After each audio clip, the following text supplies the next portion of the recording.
Welcome back to the Elise Surkov podcast, where we help women in perimenopause and menopause thrive unapologetically from the inside out. All right, I have been waiting like 5 months to record this with you.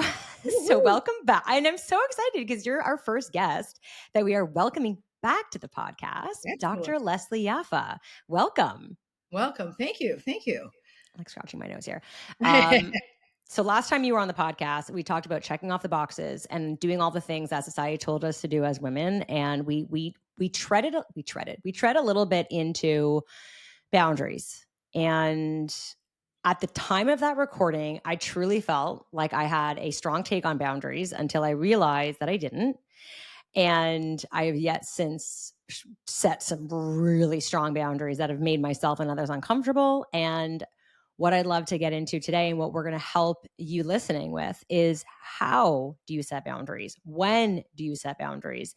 And what's the best way to make sure that you don't cross those boundaries and no one else does as well? So let's jump right in. Tell us a little bit about Boundaries. what is actually a boundary. So what it really is a boundary. I think for women, boundary setting is complicated by gender expectations. Hmm.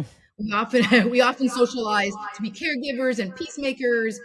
So saying no can look like it's selfish, right? And so how do you see boundaries, Elise? How do you see them? So my therapist helped me see this like Well, visually because like as you know I'm in like deep rooted therapy here. My therapist said that like imagine I'm the house and the boundary is like the fence that I set around my house, around me, that I decide who and what comes through the door.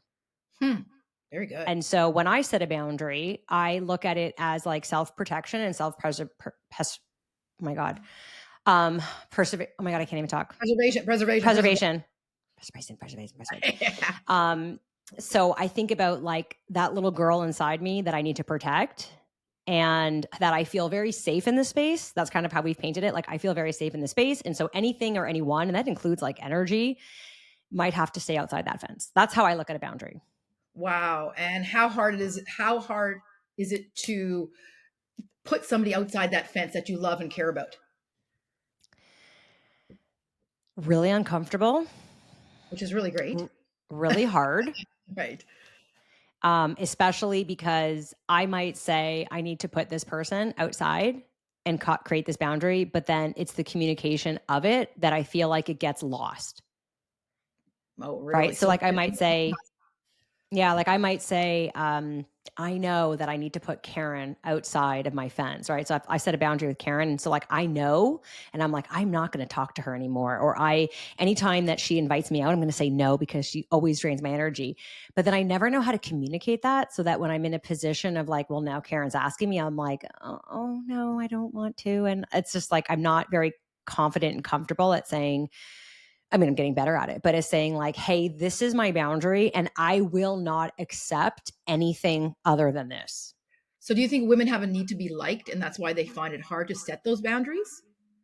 Yeah, I think it really does also come down to I think a lot of us feel not just the need to be liked, but to be like to fit in, to not stand out, to not cause a problem. I don't want to be dramatic. I don't want to feel like this is a big deal. Um, I don't I don't want to like stand out. I just want it to like go away, if that makes sense. Yep. So you want to blend. I You want want to to blend. blend. You want Yeah. to blend, but Just want to uncomfortable blend is in. good, right? So we know that healthy boundaries are not selfish. I think I want to keep re-emphasizing this. Healthy boundaries are not selfish. They're they're a way to say to people, I value myself, and most people will value you back.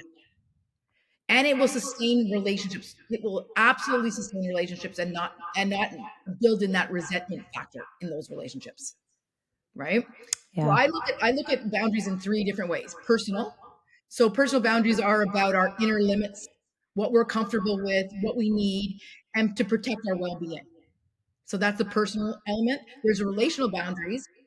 Those are about interaction with others, family, friends, and then there's structural boundaries, ones that shaped by society, culture, and the systems of power. Hmm. And because I'm an academic, I have to put it in some kind of contextual form. But which one do you relate to most, Elise? See, this is why I love having you on the podcast, Leslie, because I feel like it's a therapy session and I just feel comfortable talking to you. She is a doctor, guys. All right. She knows what she's talking about. Um, I think for me, all three, I think the structural societal boundaries, I feel like we cracked that on the last episode with me. If you haven't listened to that episode, I'll link it below. But like Leslie just basically analyzed me. But we went through the structure. I think that for me, it's definitely relationship and personal because it's hard to know what's best for me coming from me, not from what other people are telling me is best for me, but like literally what is best for me. And is that because you haven't self-explored all these years and now you're doing that and you're Yeah, realizing, I maybe need to create some boundaries. I think so. I think like I've so much has changed in my life since you and I last spoke. And I did a podcast on this a couple weeks ago called my Eat, Pray, Love Summer, my summer of healing. And I spent a lot of the summer healing and really setting boundaries with people in my life that I love so deeply, who I will never speak to again. I have, pushed Really? people out of my life who were, just not the right energy for where I am in my life right now, and also reconnected and restructured relationships that are so meaningful to me, including my marriage. So I Amazing. think that until you do that deep work and get to know yourself, it makes it really hard. Cause like, how do you know? Let me ask you, like, how do you know what personal boundaries to set if you don't fucking know who you are? I think we all have these inner intuition, like this doesn't feel right. This person has overstepped. But a lot of us don't say anything, right? Because it becomes then you become resentful and that relationship ends up souring, whether it's your family or friends, anyways. Yeah. Right? So to try to prevent that, I mean, we love people, but they overstep all the time, right? Yeah. And so that I think that goes to the personal boundaries where we need to protect ourselves from people. So for me, a boundary is I don't gossip with people. I don't like drama. I have too much to do to I, like drama I know and you and I just talked about this offline. Cannot, so neither can my daughter. It's almost like I'm allergic to it when I hear drama. right. It's an energy zapper. I don't have the bandwidth for it. Nor do I. And in the world we're living in right now, which is on a tilt, it makes it worse. So do I like, yeah, whomever, like Taylor Swift did this? Yeah, Taylor Swift got married. Okay. Stupid things. But when people come to me and they talk about others, particularly in my circle, I feel very uncomfortable with that. Now, And do so you say something? Like, do you set a I boundary do. there? I do. I say, I don't really like gossiping. Let's talk about something else. And what if they say, "Oh, I'm not gossiping. I'm just telling you." But you are gossiping. So I try to So I name heard someone say it was Layla Hermosi because I'm obsessed with her and she's my mentor. But Layla yeah, said, "Hey, it's gossip when the other person involved, like the person that you're gossiping to, can't do anything about it." or can't let it go. Yeah, it's like, "Hey, you're telling me about like Susie who whatever did something with Karen and you're like, I as Elise have no part in that. I can't help or solve that problem that you're talking or any situation. So like I have no right or desire to hear about it." Right. And they're Yeah. they're not usually talking about themselves, they're talking about somebody else. Yeah. Oh, Right. always. Yeah. Right. So I think that's another good indicator. So I want to give people the indicators to that kind of thing. So that is my boundary. I guess everybody has different kind of boundaries. So when we look at kind of the relational kind of boundaries, now that's going outside of yourself and you're looking at family and friends. Now we all have family and friends who overstep. Yep. And can you give me an instance where you feel like a family or friend has overstepped recently, please? I say Partners, my right? friendship circle gets smaller and smaller. Um, I have a friend that I had to unfortunately push and outside my life and create some really hard boundaries with her. Um, my hope is that at some point there will be like reconciliation, and it's not like a bad thing. It's just like, hey, this isn't working for me. No hard feelings, but like when things change, if they change, like I'm open to making this work. But right now, like for where I am in my life, this doesn't work for me. And Period. how did they accept it? Not well.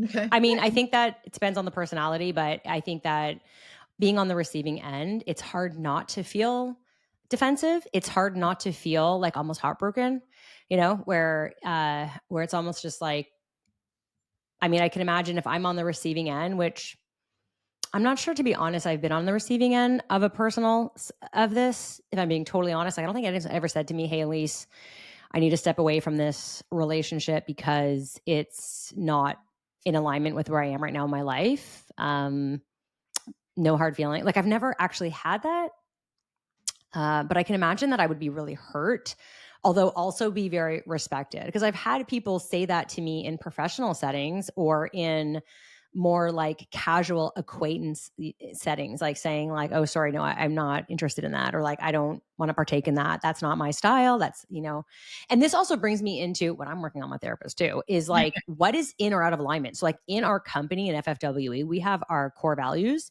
and we give feedback to the team and the team gives feedback to me based on whether or not we are in or out of alignment. So when I'm making a decision for the company, it's really easy because I ask myself, is this in alignment with our core values? And if it is, I do it. But when it comes to my personal stuff, I didn't, up until like a week ago, have my own core values. And Really? so, yeah, I Why did know. you all of a sudden decide to gain those core values? What made me For your decide? yeah, yeah, like, personally. It's Yeah, easy well, just it was, to make it for a business, right? Because yeah, it's a little abstract, yeah, right? business. But for personal values, right? Yeah, business is just so much more. I can be so much more objective in business. I can see it. Yeah.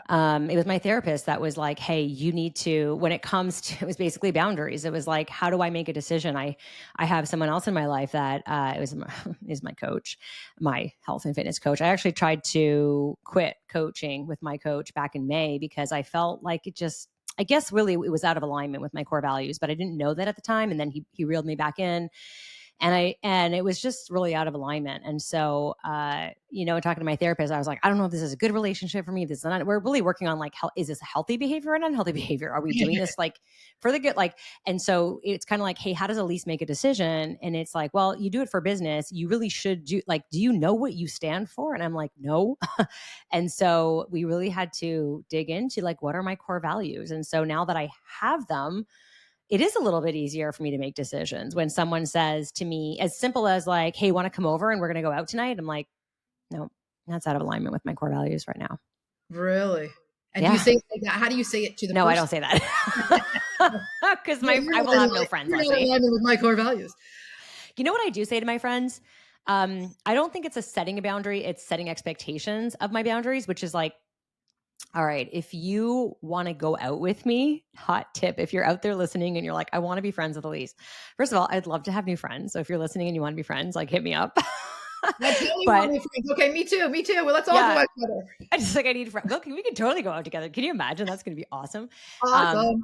but the way I say it is like, hey, if you want to get me out as a friend, you have to ask me last minute. Like, I work better with last minute plans because first of all, I never know if I'm going to get a hockey game scheduled at the last minute, but also the more time I have to sit on like um a personal commitment, the more I like kind of panic and want to back out of it because I'm so tired. I'm so committed to my job. I'm so committed to my family. And I'm the first time with my friends that it's kind of like, I don't want it to be, but it's kind of like my last priority of things that are super important to me right now.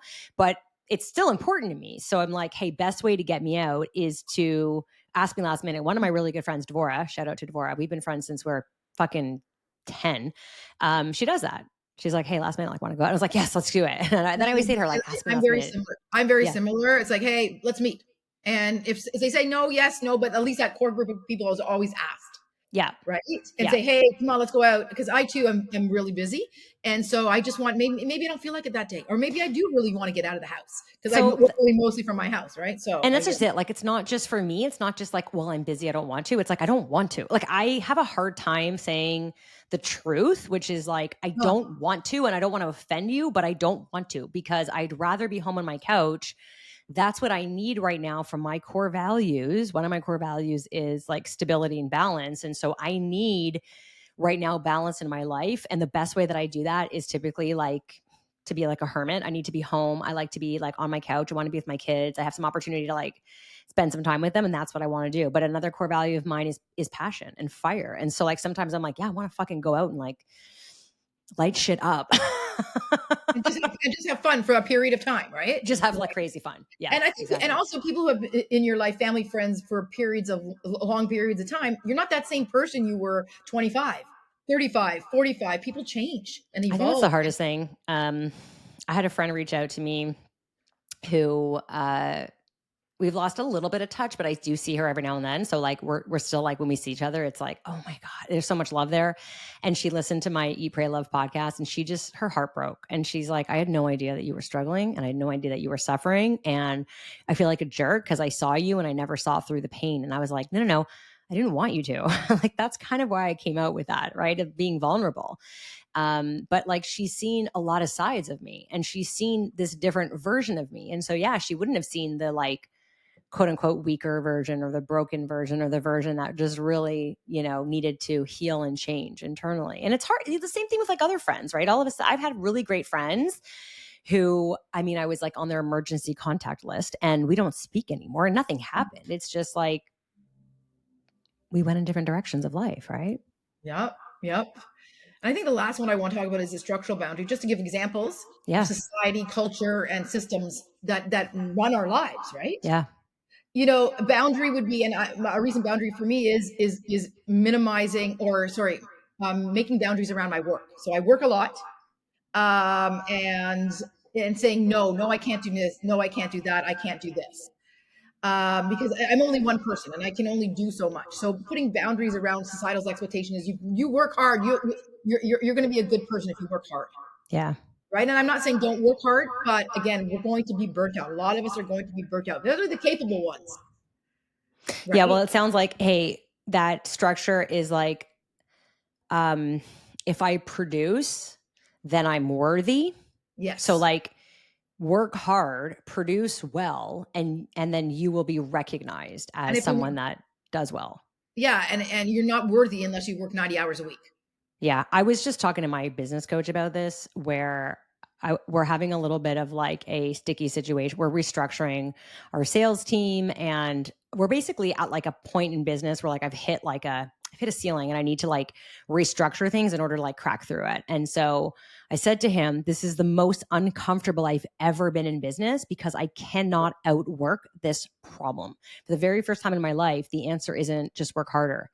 And I Mm-hmm. was like, I can grind. I will work fucking all night. I will work all weekend. I won't sleep for the next 3 weeks if I can solve this problem. And unfortunately, this is something that requires trust, that requires time, and that requires like proper strategy and implementation. And you cannot like just throw Wing it hours into that to and wing produce. it Yeah. and right, Yeah. right.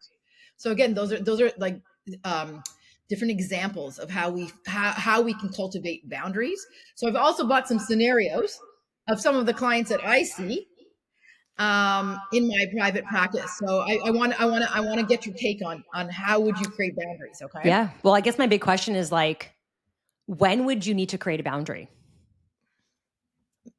When you feel either that people have overstepped or your personal limits have been overstepped, or or when you feel like you're starting to feel resentment, Mm. right? Okay. So let me ask And you this. yeah, How do you feel about like the female intuition? in terms of boundary as So relates to what I boundaries. what I believe, and this is kind of where I spent my summer healing, is that like my gut, my inner being knows what's right for me. There's And a how voice I inside me. see a lot of women don't get there. A lot of women hide it, and that's what I was doing too. I was pushing it down. I was saying, no, I know better, because your head is going to tell you stories, anything to believe different stories, right? Like your brain will do whatever it needs to do to like make you believe something that's not true. But you But know deep down, is also those subliminal messages that we get. Be quiet. Don't yeah, don't take up too much don't make a space. big deal. Right? Don't make a big deal. You're quiet. You shouldn't make too much noise. Yeah, stay quiet. Yeah, Stay quiet. Don't take up too much space. Just agree. So right. is it those voices that we're also hearing subliminally in relation to our own intuition? Yeah, I think a combination. Like I think for me, here's an example. I share everything here. In our shower at home It is like a big it's glass and it's oversized. It's so ridiculously big, Leslie. The first time you shower in it, you're gonna like want to hold your privates because you're gonna feel exposed. Okay. So it's like you're a goldfish in like what like that big goldfish like bowl. All right. Yeah. And so in the morning, I shower for like 3 minutes. That's the length of my shower because that's the speed I'm doing in the morning. And when I get in the shower, so I come home from the gym and I'll say like, hi to Albert, how are you? How was your workout? I say hi to my kids. Okay, Bo, okay, now I'm gonna go have a good day. And I go into the shower. And then without fail, Albert like comes into the bathroom, right? So I'm like standing and naked in the fucking shower in like a goldfish bowl. And he's like, all right, I'm going. Have a good day. How's your day? And I'm just like, I'm building resentment because I'm like, I love you. I said hello. I said goodbye. I've got 3 minutes. I'm completely naked. I shared this with Coach Erica the other day. And I'm like, I'm getting resentful because I don't want you in my space right now. This is like a personal boundary of me is like, I just want my 3 minutes to like shower and like stand under Privacy. Maybe just a the little privacy, right? a little privacy.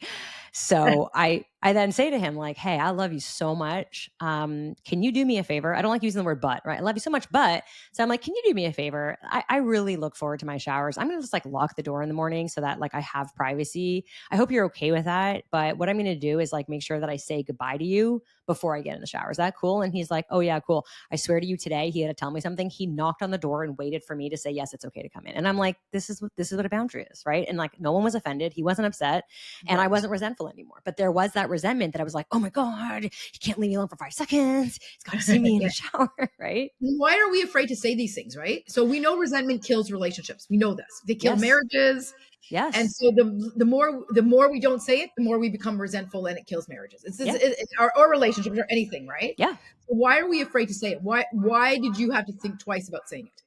I think because like Albert and I, we just celebrated 20 years and I say like we've been married many times in our marriage. And so in our newest version of our marriage, it is the like we are going to be open and communicate about everything. So like that resentment doesn't build. And so part of the things that I'm working on is my delivery. So if I don't want to snap and get to the point where I'm like, oh my God, can you just leave me alone for 5 fucking minutes? Like I just want to, right? It's like, hey, ooh, as soon as it came up, I was like, okay, I don't want to go back to where we were, where I was resentful. So, like, hey, part of this is me just being open and honest. And he is like, hey, can you just be open with me? Because the more that you don't tell me shit and you get resentful, I have no idea. So Right. what happens if it was the other way around and Albert told you that? How would you have dealt with that? I would love for him to tell me that. I would. I would. And I feel like because Albert and I know each other so well, I know that he's like it's coming from a place of love and from a place of like, you know, like he's so anal about things that I think are ridiculous. Like he's so crazy about the dishwasher, loading the dishwasher. In fact, I used to tease him on my stories and he didn't like it, so I stopped doing that. But I he's had a father it's like real. this. I had a father who has to have everything in Yeah. a Yeah. particular Yeah. Oh yeah. way. And I You know got what he my used to own do? house and I'm like throwing everything Yeah. everywhere. He Ah, used to come home from work when he was like out of the house and he's back out of the house now. But he used to come home from work and the first thing he would do before he'd even say hello to anybody was open and rearrange the dishwasher. It's like his thing, but also right? that's maybe an It OCD is thing. an OCD thing. It's that and there's like other little things. And so he's like, can you do me a favor? And when you put your dishes in the dishwasher, like it's really like, can you do it like this? And I'm like, yeah, I can. Cause I know how much It means to you. that when you open it and you see that I do that, it builds resentment for me because he's like, you fucking know this bothers me and you do it anyways, right? I love you guys have gotten to the point in your marriage where it's absolutely a free for all and you still love each other because that I mean that attributes to unconditional love, right? Yeah. And Yeah. saying I love you, but like you said, you don't want to say but I love you. Yeah. Yeah. It's like, this doesn't change how I feel about you, but, It's and annoying. yeah, exactly. But like, it's also just me finding my voice too and not feeling like, I shouldn't be seen and heard and I need to quiet my voice and my power. It's like, no, no, no. He loves me because I've got a big presence, a big opinion. And I think I said to him, I forgot what I was doing where we were talking about, but I was like, am I difficult? And he's like, you can be, but like, that's okay. He's like, that's how you got to where you are. Like, I love you because of that. Part of I think that's so attractive that you're difficult because you know, it makes things fun and challenging. And I was like, okay. Yeah, for sure. For Good sure. answer. Good answer. Good answer, Albert. Good answer. So let me throw out a scenario for you. Okay, let's do it. So I have a lady in her 40s. She's caregiving for her aging parents and also raising children. Her siblings expect her to handle most of the caregiving for her parents. She feels exhausted and guilty and resentful. So the challenge is whether she loves her family or it's whether she can say, I need help. I can't do this anymore. This is her challenge. How does she create boundaries? So we all of us, a lot of us are in the sandwich generation where we're taking Yeah. care of our parents and our families, our own families. So how do we create boundaries around that? I'm hearing this often. This is so common. I love that you said this. This is like 80% of our clients are dealing with this right now. And it's interesting because we tend to work with the sibling that is the original caretaker. Like that is the one. And it's either geographical, like, hey, I'm the only one that lives in proximity to my parents, or I'm the daughter. So I've always been the caregiver. We're the most responsible person in the room. I was the most responsible person in the room all the time. Yeah. And it's exhausting, right? So here's the thing.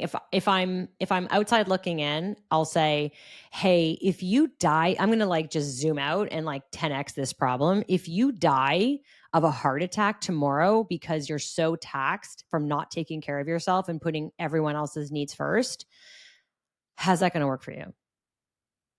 Hmm. Right? And so now it's like, "Well, that's ridiculous. Obviously, I don't want that." It's like, "Okay, well, if you don't change something that could happen." Right? I think we can all agree. What would be an immediate change for you in this scenario?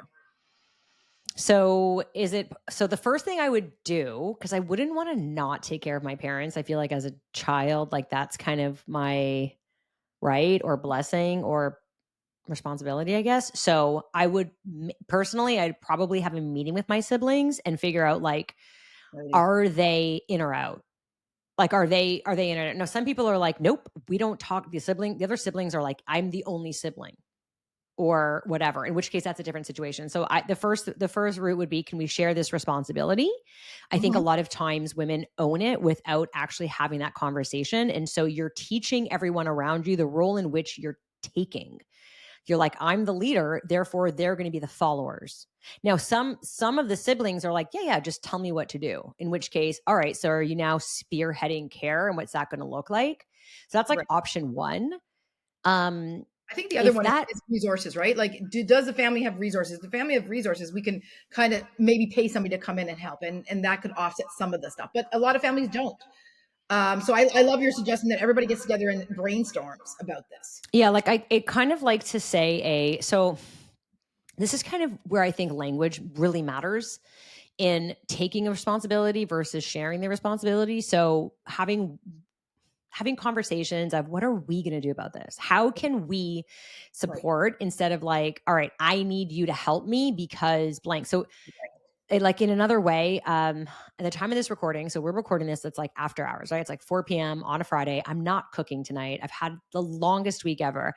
And I said to Albert, what I wanted to say to him was like, I need you to own dinner and don't ask me any questions about it and just take care of it so that like when I'm done, you've figured it out. Yeah, yeah. And I'm like, well, that makes me look like I'm in charge of feeding the family, which I'm like, why should I be in charge of that? Right? Why should I be the leader here? So instead, what I said to him is like, hey, um, how do you feel about on Friday, like you just owning dinner? Does that work for you? And he's like, yeah. He's like, pizza or sushi? I'm like, sushi. He's like, cool. And that was it. Right. So I think like words matter here. So having that conversation of like, hey, we need to figure this out. And what is that going to look like? Yeah, an excellent, or talk from I or a we. And Yeah. in the case of siblings, we want it to be a we. What are we doing about it? Yeah, and it distributes things a little more evenly or sounding evenly, right? Instead of you saying you need to do this and you need to do that, because I Right. think that keeps people's backs up.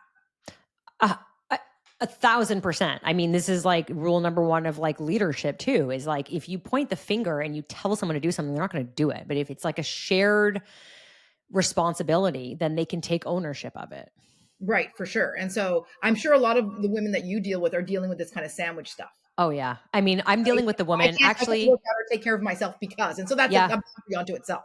So to be honest, a lot of women come to us after their parent has passed Mm, and they're like in horrible condition. mm-hmm, mm-hmm. They have given everything. And they're like, they're close to death. I'm not gonna lie. This is like we save lives. And I always say, God, I wish I met you a year ago. Right. Wow. And you know what? Like in support situations, it's like it's typically the person who's supporting that has the health issues because the person who's being supported has the most support. Right. Right, right. But that's a tricky situation because I feel like I don't. I feel like this is why I'll self sacrifice for my parents like I self sacrifice for my kids. It's awful, but I don't know how not to do that yet. But here's the problem. When you self-sacrifice, you get tired and exhausted and you're no good to anybody, Yeah. right? Is it ever going to be even between siblings? Probably not. But Yeah. at least something is taken off the load, Yeah. right? Especially if I represent the most responsible person in the room, where my siblings weren't. So it's tiring, right? But I had to say, okay, can you do this? Or hey, what can we do to make this or facilitate this better? Well, and I think, yeah, and I get that I'm probably in that same position, like where my siblings will say, they'll come to me, and I'm the youngest. So they'll come to me and be like, "So what do you think we should do about blank?" And I'm like, "I don't fucking know, but I'll give you an answer because like I'm okay spearheading this. If you guys can like support me by I'll tell you what to do and you do it. Like, are you guys cool with that?" And they're kind of like, "Yeah, fucking just tell us what to do and how much we owe." I'm like, "Great. No problem." Okay, perfect. And so mostly agreeable. What happens if you have siblings that are not? So that's where it becomes, or I can't do this because I have to take care of my family. Right? I literally had two sisters in my office the other day who could not agree about the caregiving of their parents. And they would fight and push and shove each other in front of the parents. These are 50-year-old women. And I wonder, like, are those boundaries or are those just like years of trauma that's come up in the family Exactly. of, right? Yeah. Or anger towards each other or Yeah. jealousy or something else that has never been dealt with. Yeah. Right? Yeah. Let me give you one more scenario Yep. then we can go from there. So, a woman is working in a male-dominated office. She's often asked to take notes in meetings or organize events. Tasks not part of her role, but assumed because she's a woman. She struggles to push back, worried that she's going to be seen as difficult. Again, it goes back to that structural piece that we talked about earlier, that society expects her to do these organizational tasks. Where's the boundaries here? That's tough. Again, I think a lot of women are placed in this position, right? Yeah. Yeah. Yeah. Like being a woman in business, in a successful business too, I get that where like Mhm. people are typically surprised to hear what I do. They're like, "You're Mhm. just a trainer, right?" And I'm like, I And to own like an minimize your almost role, seven right? figure business Minimizing the company. role. And Yeah. minimize your role, Right. Yeah, right? no, I actually said to someone the other day, I'm like, I'm kind of a big deal. Like, I don't know how to say that without sounding like a jerk, but I'm like, I'm more than just like a fitness instructor at this point in my career. But all right, I think that like this comes down to, and I'm putting on my leadership hat here when I look at like how I coach my team and how we coach our clients is this feels like a mismatch of expectations. So I would go right up to the root of whoever is like in the top of the umbrella and just be like, hey, I just want to go over a little bit of expectations here and of what my responsibilities are and what they are not.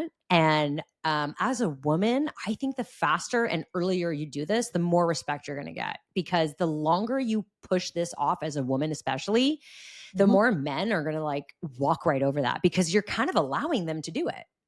Right. And you're saying it's okay. Or can we offer solutions? Hey, can we rotate the duties of this meeting Yeah, every like who's in charge? Like if I wasn't here, who would be doing it?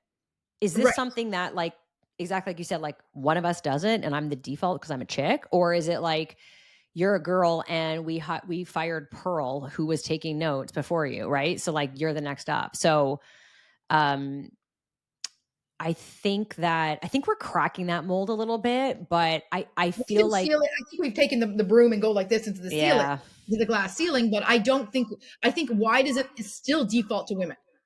Why aren't we conscious about everybody in the room who could do these things, Yeah, right? I'd have to take a deep breath because I feel like that would like make my blood boil a little bit.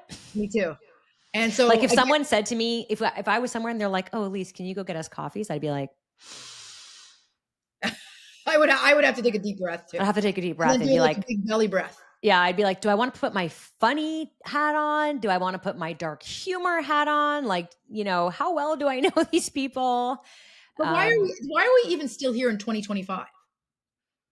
And so well, I mean, I think in that's a big structural against structural boundary question. structural boundary, I think like, look, I think biologically there's things that we're designed as women that men can't do, and men are designed as men that are not meant for women to do.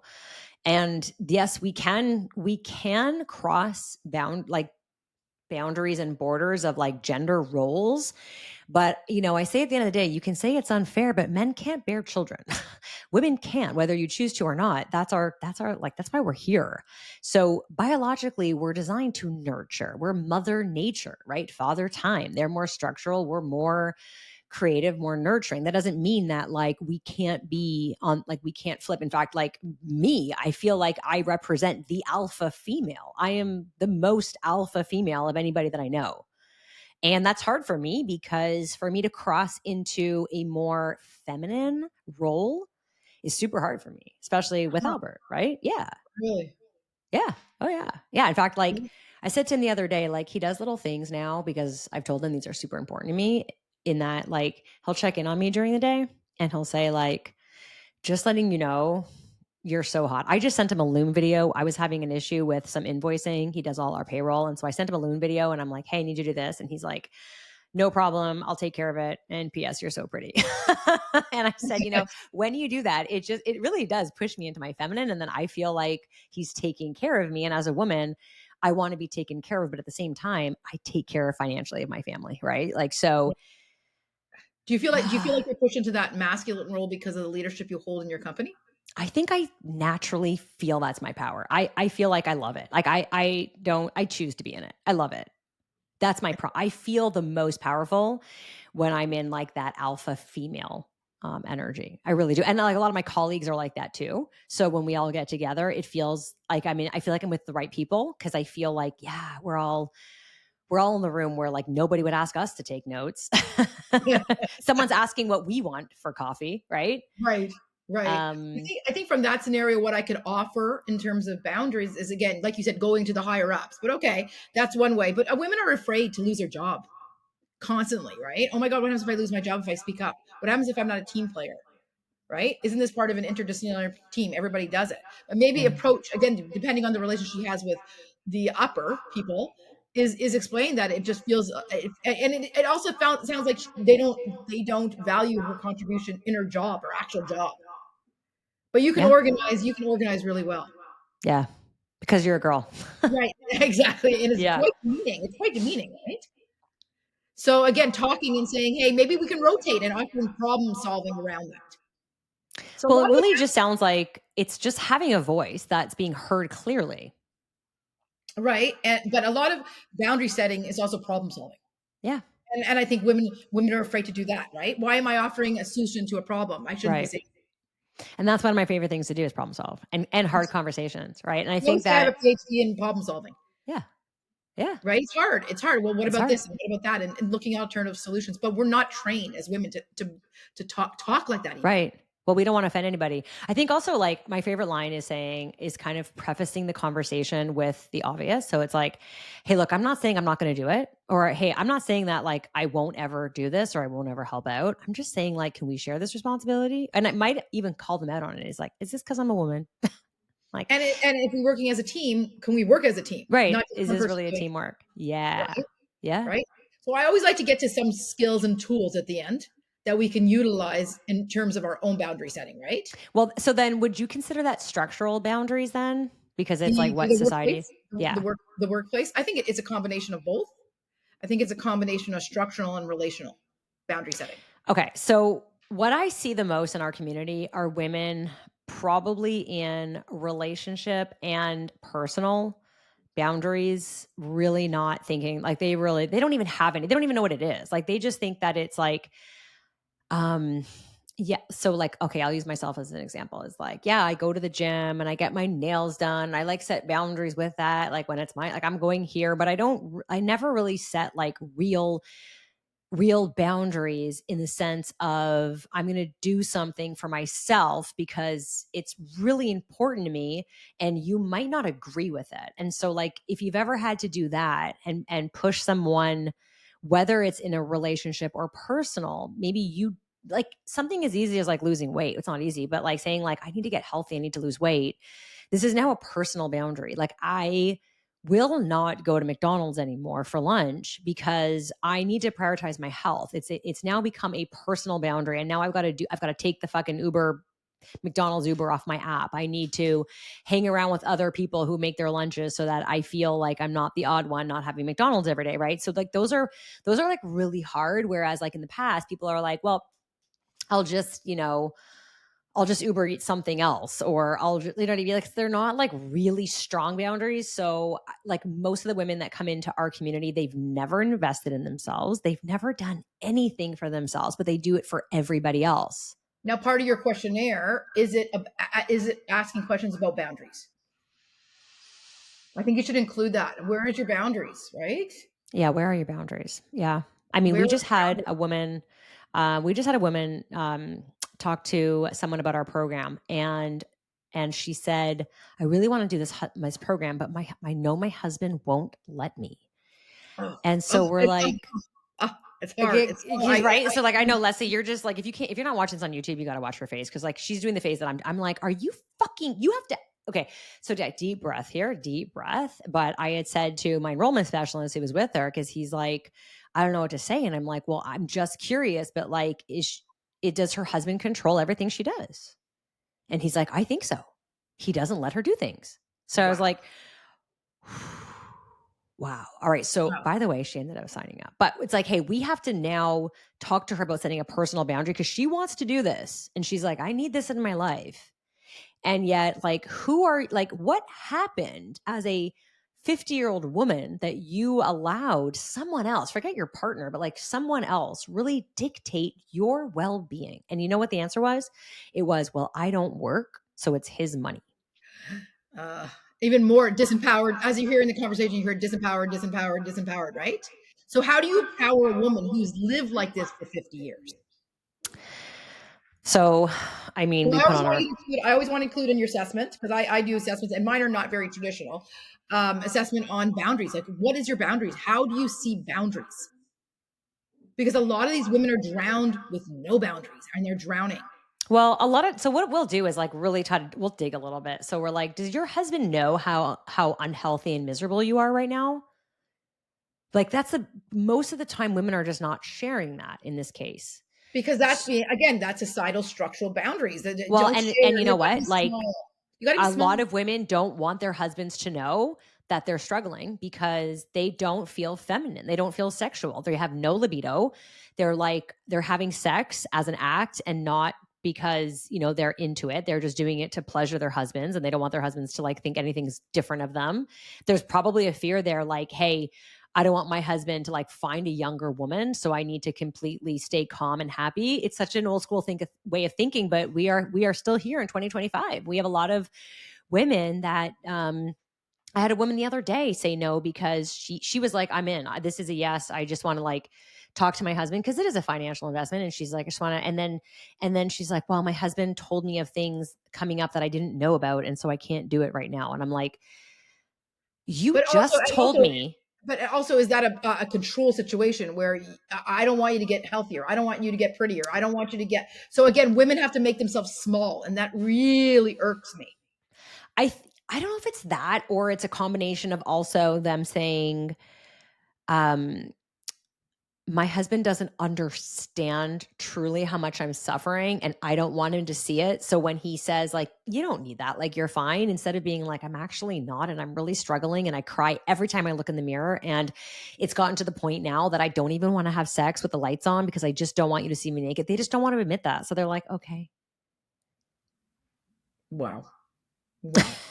I So know. how do you teach boundaries to these women? And that's that I want to give some tools. How do you Yeah. how do you So I ask them this. I tend to say, like, do you have children?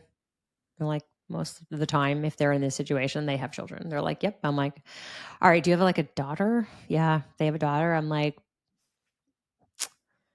what would you say to your daughter if this was her? Would you want your daughter to live a life where she's so self conscious that she stops going out with her friends, that she's isolated herself to the point that she sits home and cries, that she doesn't feel sexual anymore, that she feels like society doesn't care, and that she feels like the best years are behind her and she's got nothing to look forward to?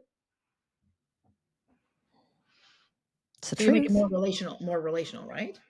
Yeah, because when they think about themselves, it's just like, I'm not important enough. I'm not, it doesn't matter. And I always say, like, What what do happens? what do you think your husband would say? Like, why aren't you sharing this with your husband? Like, why are we That may be a testimony to something a whole other a whole Well, other. listen, I have a lot of women say to me, I'm my husband and I are just transactional. Like we don't really have marriage. Like we live together or we're staying together for the kids. Or I once had a woman say to me, Oh my actually, God, that she line makes me cringe. Go ahead.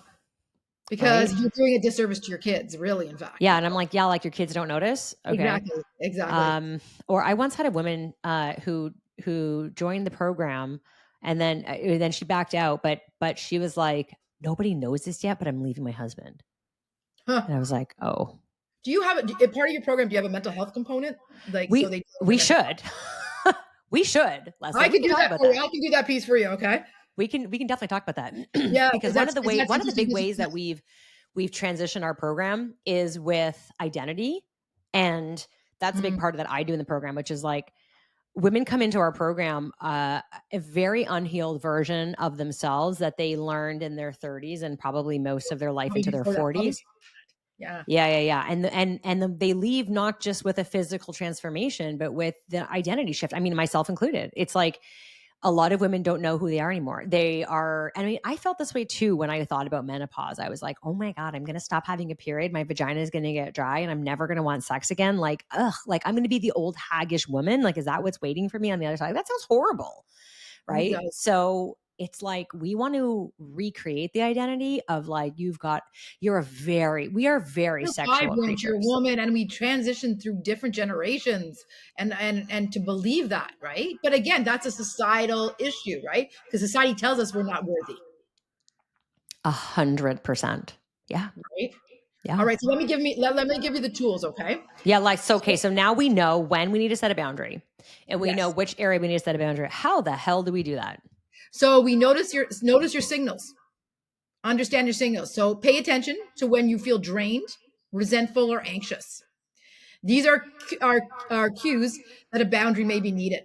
I have to write this down because Can I, this is so. I can cut and paste it into the chat. You want me to do We'll that? put this in the show notes too. Okay, Okay. pay attention to when you are resentful, drained, or anxious. Yep. Okay. Okay. Yep. Start small. A simple no thank you is still a boundary. Yeah. No is a complete sentence. It is. Or it's a hard no. You don't have to That's my explain. favorite line. By the way, My my kids will say that. I'll say no, and they'll say, "Is it a hard no?" It's a hard no, I'm right? like, "It's a hard no." Yeah. You don't have to justify or explain yourself. I often Oh, hear women just go on and on about how they have to explain things, and I'm like, you could say no. right. So our mission is to help women thrive unapologetically from the inside out. That's what we are here for, is to be unapologetic. Right. Exactly. Exactly. So there's some of my points. Use scripts. So a lot of women like these templates. So it's Um, like we're literally doing this. We're like, listen, I need to tell you that I cannot do that. hopefully you put it in your vernacular and you don't have to do that. Like you're reading off a teleprompter. You don't want that, right? I So you used to, you want know what I used to do? I used to put it into Chat GPT, and then I used to say, hey, how can I say this in a way that won't be offensive and that Albert will not resent me? And then I would copy and paste it and send it to him. And I'll say, just so you know, this is from Chat GPT, but she's helping me communicate with you right now. right. So here's a script. I use a script. Try. I can't do this right now. That's a good script. Or that doesn't work for me. Or but there's what I can offer. What can I offer you? That Right. doesn't work for me. I love that, but I feel like, What? Tell me why. yeah, that doesn't work for me. So if someone's like, okay, let's just, okay, so, okay, how would you do this? Let's say, friends inviting me out for dinner, the family. Oh, you guys should come over and we're going to do this and we're going to do this. And I just like don't want to. Hmm. I just don't want to. Like, I really want to say no. I don't want to. Or like, how do I say that? It's not that I don't want to, but I can't right now. But maybe in the future we can put together something. Yeah, I don't even know if in the future I want to do it. That's the thing. Like, So you really just don't want to. You just don't want to really hang out with them.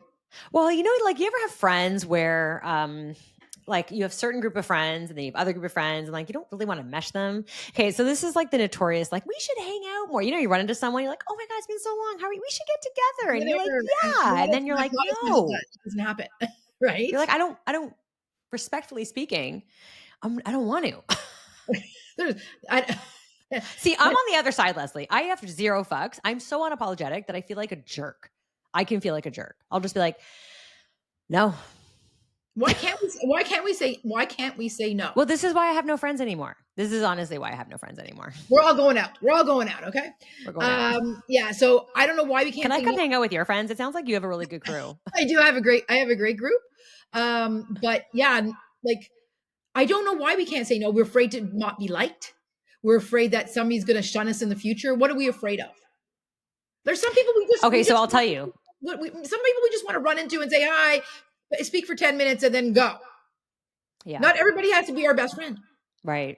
I guess it's like I have a friend who like always asked me out and I always said no. And then she stopped asking me. And then I'm like, dude, why don't you ask me out anymore? And she's like, because you always say no. And I'm like, but I just want to be asked out. I'm difficult. Are you difficult? But you're on the other side, which is interesting to me, right? I'm on the other side. Yeah. You are. I feel like I'm almost on the other side of like, I'm almost heading into like social anxiety now because I push myself so far outside the circle that like when people are like, come, you'll love it. And so will be there. And so will be there. And I'm like, Then oh I my think the God, I question so you have will to ask not love it. So the question you really have to ask yourself is why are you saying no?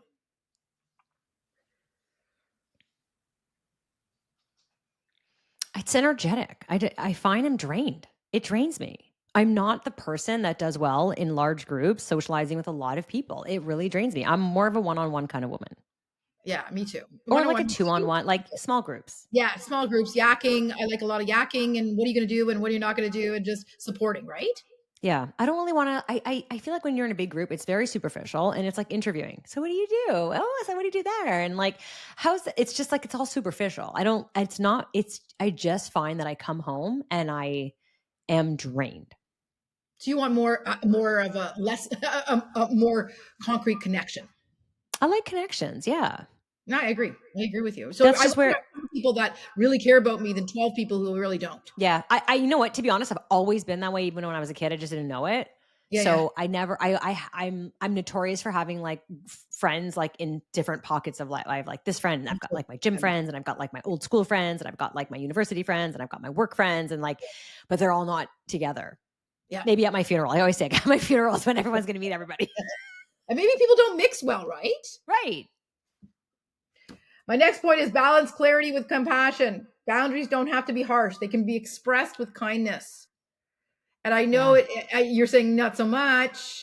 Well, I think it's just because I'm used to I've gotten to the point where I've let people push me around so much that the resentment is high that when I set the boundary, it's like it's too late. I should have sent it. I should have put it up like years ago, right? Well, and then I think when it comes across as harsh, it's resentment. Yeah. And not necessarily just a boundary. It's resentment. I'm angry. Okay, so how would I set like teach me how to be kind, Leslie, so that I can make friends? Why don't you think you're kind?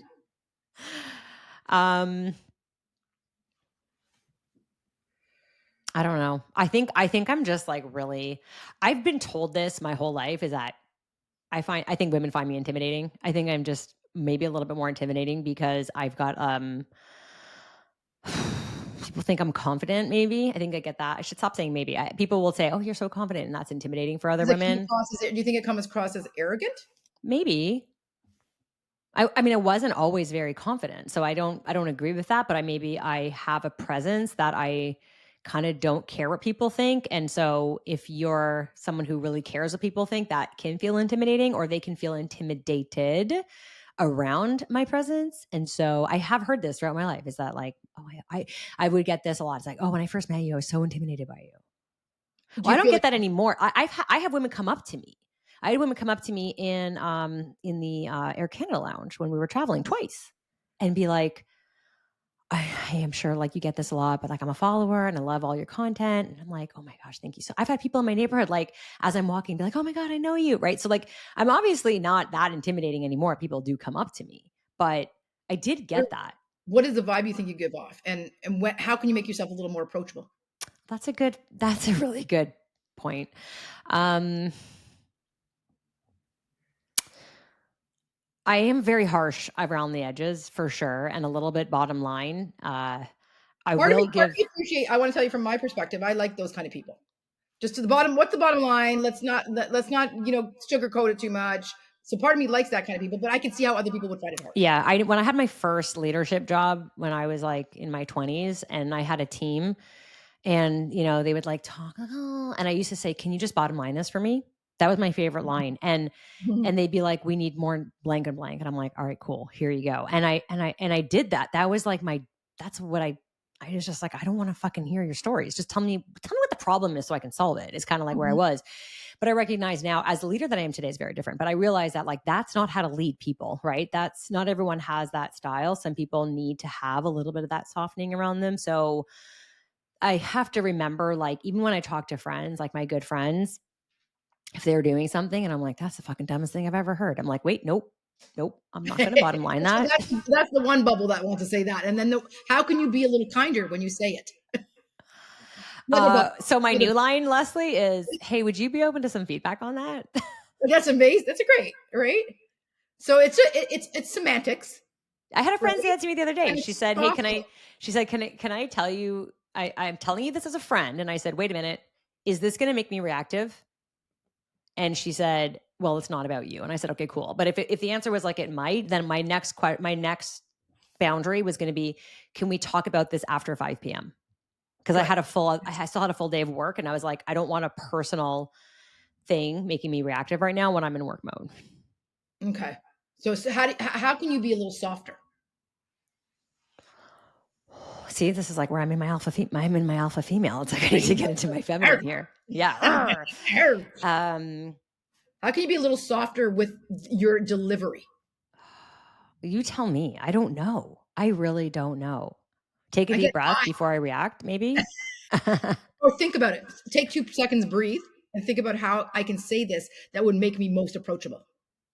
Yeah, sometimes I start things with like, "Hey, I don't mean to sound like a dick here. I really hope this doesn't make me sound horrible, but I'm going to say it." Like I just feel like my inner circle knows me so well. Like my best That's your friend. comfort zone. That's your comfort zone, and I'm talking about people who you have to Yeah. track for business, who you have to track for friends because you say, "I have a Yeah. friend." Well, how do you be less I don't think it's harsh, I just think it's who you are. Yeah. However, in saying that, the delivery could be a little better, right?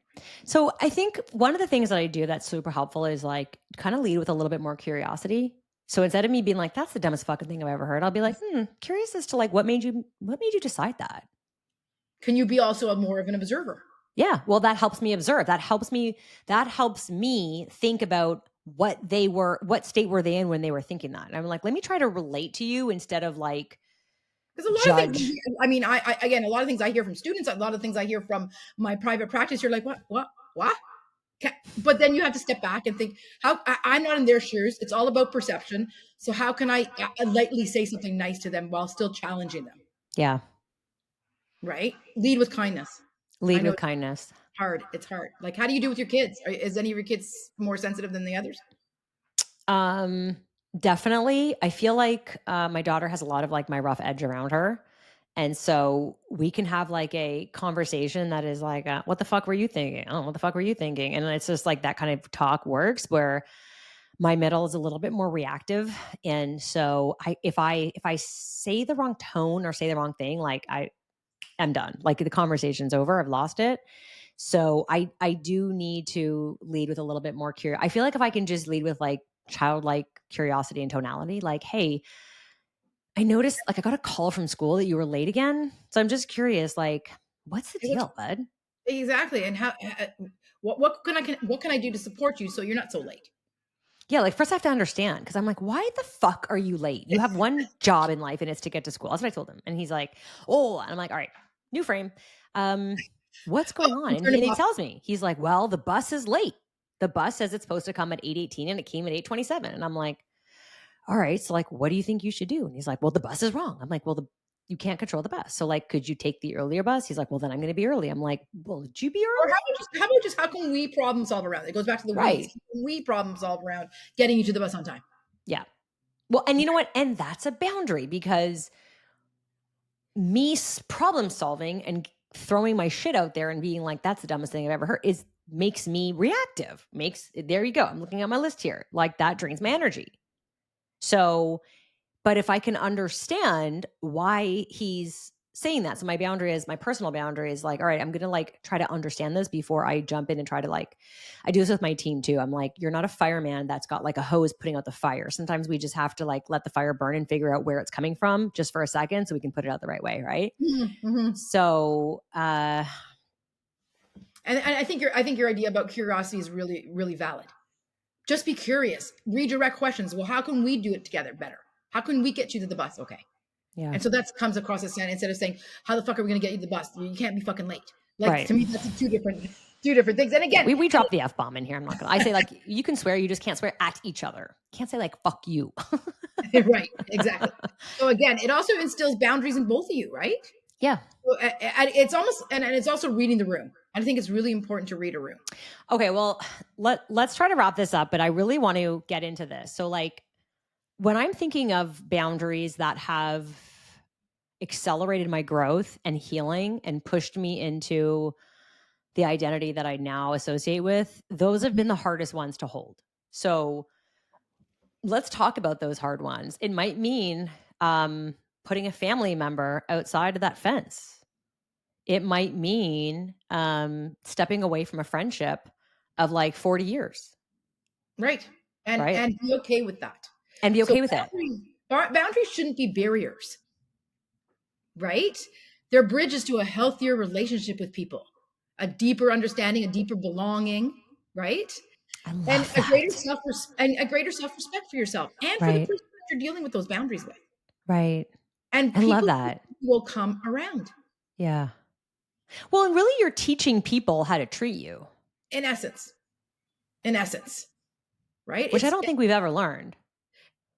We have I think there should be two classes when we're in like grade 6, 7, coping skills and boundaries, Yeah. right? And these are personal tools, right? I mean, I think people with boundaries have the healthiest relationships. Yeah. Would you say that in terms of like romantic partnerships, marriages? Yes. Yes, particularly in romantic relations, because I do mostly couples counseling, I was right? gonna say you do mostly couples therapy, so let's get into that quickly. Like, how do you create? Am I doing it wrong with Albert by telling him respectfully, like, don't come into the shower when I'm naked in the morning for 3 minutes? I need my time. No, I think again, you're establishing a boundary in a loving, kind way, Yeah. right? You're not saying, okay, just get the F out, right? You're not saying that. You're saying, hey, I just need 3 minutes. I just need that 3 minutes to reconcile whatever I need to do. So again, saying that and being clear about it. And it sounds like he was okay with it the way you presented it to him. Totally. He was like, "That's cool." Okay. And I He just gets wanted, he gets reactive when I get reactive. so you think you set him off? If I'm reactive, 100% because he gets defensive. If I'm like, "Can you just give me 5 fucking minutes to shower? It's all I'm asking for." He'll be like, "I just wanted to say goodbye to you and tell you that I love you." Like, "You're a dick," right? So, and then I feel like a dick and I'm like, "Oh, I love you too." Right. And why isn't there an understanding of privacy within in the relationship of couples? Why like people just need some time? Yeah, you know what? That's something that we don't really have, and maybe I'm not alone in this, but like like what do other couple what's normal for bathroom privacy? That could be a whole show unto Unless itself. it's a number And 2, I maybe swear to you, like the door's maybe we do the open. next show. We do the next show called "What's Normal for Bathroom Privacy" Well, or I'll tell or you, back in the privacy period. day, yeah, when I used to cry in the bathroom, it was like I'm in the like it was like I'm taking a number 2. That was the only opportunity I had to really have be alone and have privacy. Right. And it's a lot, right? It's a lot. Yeah. But I think we think if we have privacy in a relationship, the relationship's going to go downhill. And why? Why? Yeah. It's hard. Marriage is hard. Marriage is I say parenting is hard and marriage is hard. Again, we're Um sold this bill of goods as women. Oh my God, it's so great if you're in love. Everything you can get through everything. Really, marriage is hard. Relationships are hard, Well, and and they're I think it's hard because like I've reinvented myself so many times. And I refer to Albert as my rock, I really do, because he's been the stable one throughout it all. And there's many times where I'm like, you should leave me 100%. Like, you should leave me. And he's like, I don't ever want to leave you. Like, I love you. I love that you reinvent yourself. I love that you're obsessed with personal growth and you just want to get to that next level. Like, I don't think you need to. I love you as you are, but like I respect that. I remember when this was like decades ago when like I was watching Oprah and Oprah had Stedman, Yeah, yeah. right? And Oprah's a billionaire. And then they flashed to Stedman somewhere because Oprah was doing something. And I said to her, can you imagine being Stedman and you're with Oprah? I mean, like, and he goes, babe, I'd fucking love it if you were like Oprah. You go be like Oprah. You go do that. And I was like, really? He didn't necessarily ascribe to roles in a marriage, right? Nope. He wasn't like, I will feel emasculated if you make more money than me. So He was that's like, where "You fucking make more money than me, babe." He's like, "Hey, guess what? You're almost making more money than me. Hey, guess what? I'm leaving. We're just living off your salary right now. Hey, guess what? You're supporting everybody now, right?" Like he never was, but like a lot of men would for sure.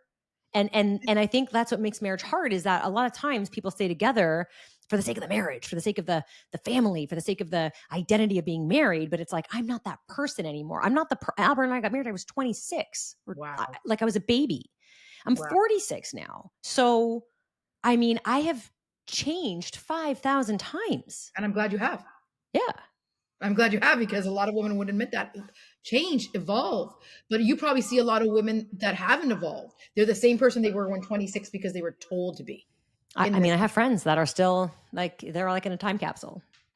Same wow. job, same relationship, same person in that relationship. Can you imagine going through life and no real growth?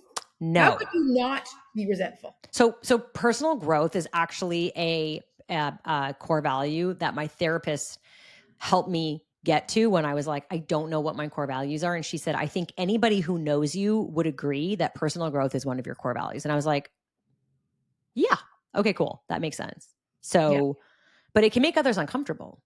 very. Because they're intimidated because they would want that kind of evolution. They don't have to have it to the same extent as you do. But that evolution, like I don't know how you stay stagnant, like you're stuck in your 26-year-old body. Well, I think a lot of it is also, and I mean, we coach women through this too. Is like when women make a change, they tend to lose their friends because it's like they're not drinking as much, they're not partying as much, they're not doing the same behaviors. And like we're like, you might need to get new friends. I'm like, well, that's shitty. It's like, well, do you want to be successful or not? And what happens? We say this in our community is that like when you start to make a change, you are literally holding up a mirror and shining it on other people. And so they're seeing themselves being like, well, should I change? And you're like, I don't give a flying fuck if you change. You do you, girl, but like I'm changing. And so a lot of women like could look at me and say, well, you're doing all these things and I'm not. So like, are you judging me? And I'm like, I'm not. If you meet me for 5 minutes, you'll know I'm not a judgy person. I don't care. Like I say this with love. I just don't care. I don't have the bandwidth to judge. So, Well, but nobody has to achieve what you achieve, but achieve something and evolve into something, yeah, something different. Understand yourself, right? yeah, You can't. I don't. Wow. And I think a lot of this has to do with fear. And maybe we should do the next podcast on fear, like yeah, just fear. feeling things. Yeah. Like, what do you fear? Like change. Change is fearful. There's people who just want to stay in the same mode. Go home, come back, talk to their family, go back home, look at their children. The same loop. I don't know how, It's but they safety. do it. It's comfort. It's safety, emotional safety. Yeah. Oh, that's a good topic too, is emotional safety. Cause Oh, I I'm huge. remember like I've always hated change. Who really loves change? But I think it's like when you change and you realize, holy crap, this is so great. I'm loving who I am now. And I'm learning Then more, and I'm out of my comfort zone. yeah, And I know people hear this constantly. Oh, you're out of your comfort zone, but it's true. it's Step true. out. Step out. But the more you do it, the more you realize that like I like to say, another friend of mine have this motto of like, why the fuck not? So if someone's like, well, I don't think you should do that. I'm like, well, why not? What happens if I did? Like, do something scary that, And hey, you I'm may do always, it once. At least you did it. yeah, Or you or may do just it because 90 times. it's always been one way doesn't mean you have to continue doing it the other way. Okay, let's put a bow Yeah. around this. So if we're Yeah. like, hey, when do you need to set boundaries? You need to set boundaries when you're feeling drained in energy, when you're feeling anxious, or when you're feeling resentment. Right. Those are like keys to make a boundary. Those key to make a boundary. Yep. Seek support when you need to. So talk to friends, professionals, mentors to help you. Maybe you just need to brainstorm, Yeah. right? And remember that systems matter. If you're in a workplace or a community that resist your boundaries, then you have to look at yourself and say, is this what's good for me? Right, which is hard because a lot of women don't know what's good for them. And they don't, but why? Even in Right. 2025, they don't know what's good for them. Well, I mean, my example with dinner is like, hey, I know I could like whip something together very quickly, but I've got Mhm. decision fatigue because it's Friday and I don't want to make a decision. So I know that about myself. I know so much about myself, but I've had to do so much work. And I couldn't have done that without professional help, without a supportive community, and without validation. Because sometimes you do need someone to say, Of I don't course. think that's crazy. Or Or like, why? common experience, validation, affirmations, something you need to say that it's okay. Because Yeah. often when we have shared experiences, our anxiety goes down. Do you think a lot of women are struggling with like hidden anxiety? Oh, for sure, 100%. 100%. I think probably 90% of the cases that come see me are there's some kind of underlying anxiety. And so how do you like where do you start with that? Is it like Starting to understand it where how some anxiety is only around work or their health or their whatever, and then I get starting to understand it where it stems from. Is it from a childhood experience? mm, So again, looking at the history of somebody and then saying where is it all stem from? Oh, it only happened to me when I was in my 50s and it started happening this way. mhm.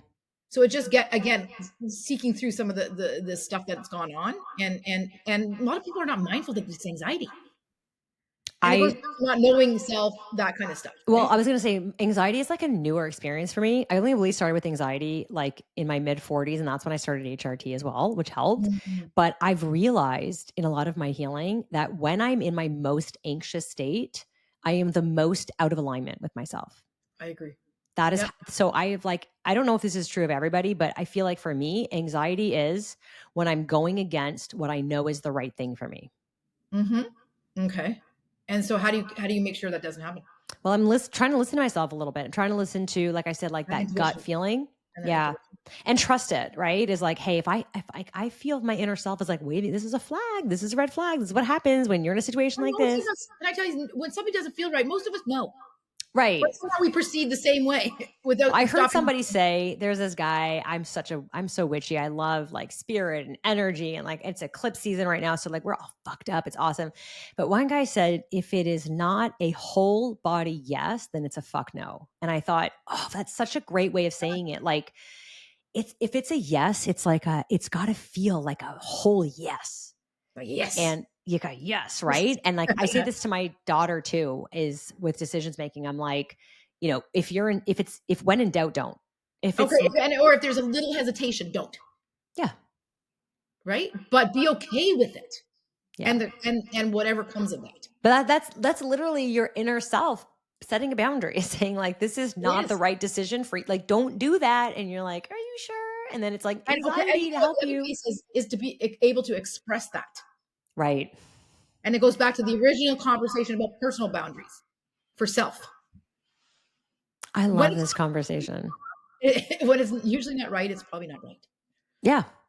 Well, I mean, it's taken me 46 years to really implement that. And listen, it's still a work in progress because there's still times where I'm like, I fucking knew it. I knew I shouldn't have done that. It wasn't a whole body yes, but there was this little part of me that was like, oh, I just want to like fuck around and find out and see what happens. And now I fucked around and find out and look what happened. And so it's just like validating, nope, you can trust yourself. Trust I yourself. think like we can do it with certain areas of our life. So therefore, if I can do it in one area of my life, then by default, I can do it in other areas too. So I can do it when it comes to like shit with my kids, right? It's like I have such a strong intuition with my kids. I'm like, you know what? I don't like the way that looks. We're going to the doctor. Or, no, you're It's going to call me always when you get easy to do there. with other people because you can offer that and that support, right? But it's Yeah. not so easy to do with ourselves. No, it's actually harder to do with yourself. Why? I think because your limiting belief is so strong. You can talk Mhm. yourself out of anything. You can't or rationalize anything. Or rationalize everything.